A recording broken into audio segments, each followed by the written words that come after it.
All right, time to bring in Maria Bartiromo. She joins us now. Maria, let's talk about these new numbers just out. They're kind of a blast from the past. They were supposed to be out on October 3rd. What do you make of them? Do they tell us anything about today, right now?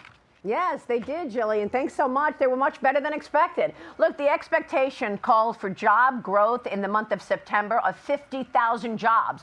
We got 119,000 jobs for the month of September. We're seeing job growth in healthcare. You're seeing job growth in construction, leisure, hospitality, creating 47,000 jobs in September.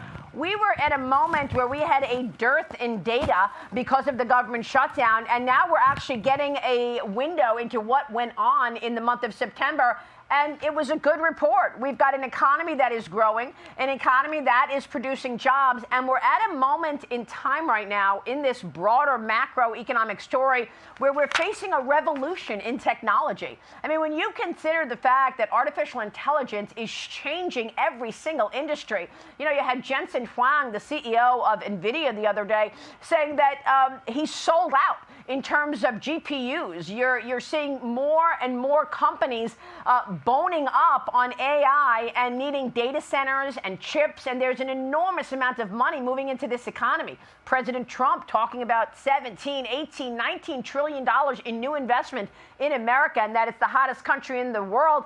It's true. We are seeing an economy that, even though you've got all of these missteps, whether it's the government shutdown, the political infighting, things are churning along the way they should. And I haven't even mentioned the stock market.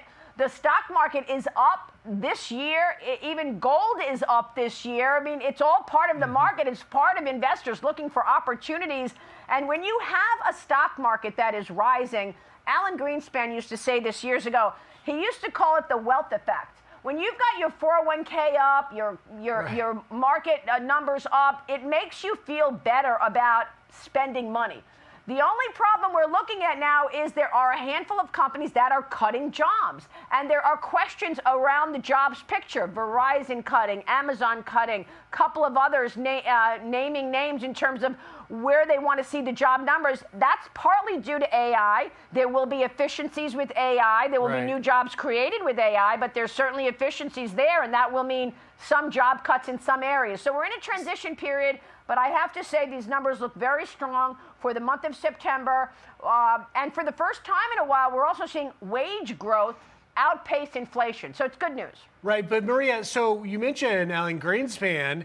What does all of this, this is the last report we're going to get before we find out whether or not the Fed will cut again in their meeting in early December. It looked like that was likely previously. Now it appears it's anybody's guess. And President Trump wasted no time attacking Jerome Powell as he has in the company of Treasury Secretary Scott Bessent. Listen to this. I mean, Scott, you got to work in this guy. He's got some real mental problems. No, there's something wrong with him. It's just sweet. I'd be honest, I'd love to fire his. He should be fired. Guy's grossly incompetent. The only thing Scott's blowing it on is the Fed. Because the Fed, the rates are too high, Scott. I want to get him out, Scott. Please, he's the voice of reason. You're very lucky you have him. I think Howard would say, get him the hell out of there. All right, Maria, are we headed for a rate cut? Well, look, the president was joking. I was there at the U.S.-Saudi investment forum yesterday when he made those comments. It was, you know, partly joking there. But yeah, he wants a rate cut, not only because of an economy that needs a little bit of a boost in some areas, but also because we're facing $38 trillion in debt. I mean, when you consider the fact that we're paying more on the interest that we have to pay just holding that debt than we spend on defense spending, that's a problem. So you get interest rates down, and then the debt, holding that debt becomes cheaper. So that's one of the things that the president is thinking about, and the Fed comes back and says, well, that's not our mandate. Our mandate is unemployment and growth, and you know the debt and how much we pay for it is not our mandate. That's Congress. They need to stop spending. So are we going to see a rate cut in December?